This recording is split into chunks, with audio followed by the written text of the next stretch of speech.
Anyone who knows me or has seen a video of mine will know that Pokemon X and Y is in my blood.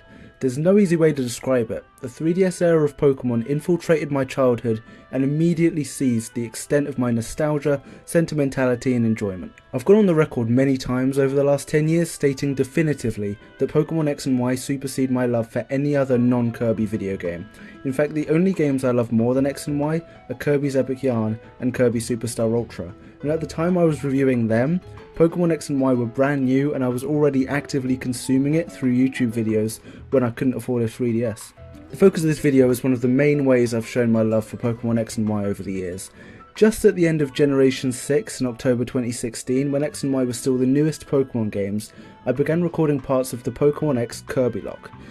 When Kirbyster Plays was created in mid-2017, I would begin uploading these parts and continue the run from there as well. A Kirbylocke, as described by a pre-teen me, is a mix between a Wonderlock and a Nuzlocke. The Kirby in Kirbylocke comes from Kirbyster Plays, which is my username. At the start of the game I catch 5 random Pokemon and wonder trade them all off on the 3DS internet. The trades I get back are my team for the game, but when I enter a new area I catch a Pokemon, wonder trade them off and then have the option of trading them with somebody on my party. That's the Wonderlock aspect, but there was also a clause where Pokemon died and I couldn't revive them, Nuzlocke style, but that was subject to change. The Pokemon X Kirbylocke became my flagship show in 2017 and 18, ending in 2019 after 28 parts.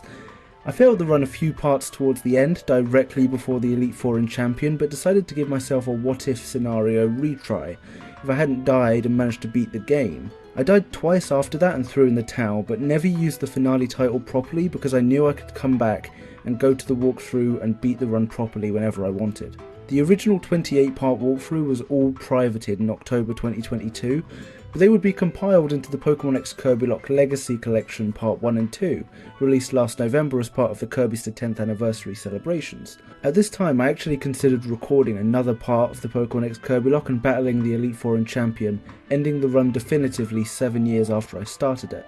I had many ideas, from a live stream to recording and uploading as normal, but what impeded me was the way I would record it. Every part of the Kirbylocke was recorded by just pointing a camera at my 3DS screen, and I was better than that. If I was going to record another part of the Kirbylocke in the 2020s, we were going to finally make the jump to HD. I tried Snicker Stream, I couldn't afford a 3DS capture card, and I just couldn't make it work. But that's not why the Kirbylocke run has to end. A massive part of the Pokemon X Kirbylocke, as the name implies, is the reliance on wonder trading at every step. It's half of the name. I need the constant ability to wonder trade throughout the game. What does that need? 3DS internet servers, the ones that just closed down forever. It was always a running joke that the Kirbylocke took a bloody long time to film, but it's now taken so long that the console that I recorded it on, in the prime of its life when I started, is now totally unsupported. There's one little caveat, if I'm using that word correctly. Like I said, we were right at the end of the game. There were no new areas that required wonder trading. We could just waltz straight into the Elite Four building and beat the game. Well, yeah, but I always wanted to do something after beating the champion, if we ever did. I wanted to take the team that I had grown with for many years and trade them all off in victory, then head to my PC and wonder trade all of them off as well, to end the run without a single Pokemon being the same as they were at the start of the game.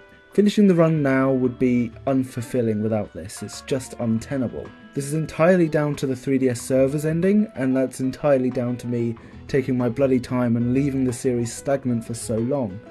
For all I know, resurrecting the parts into that Legacy collection from November 2023 started the domino effect of the 3DS being shut down.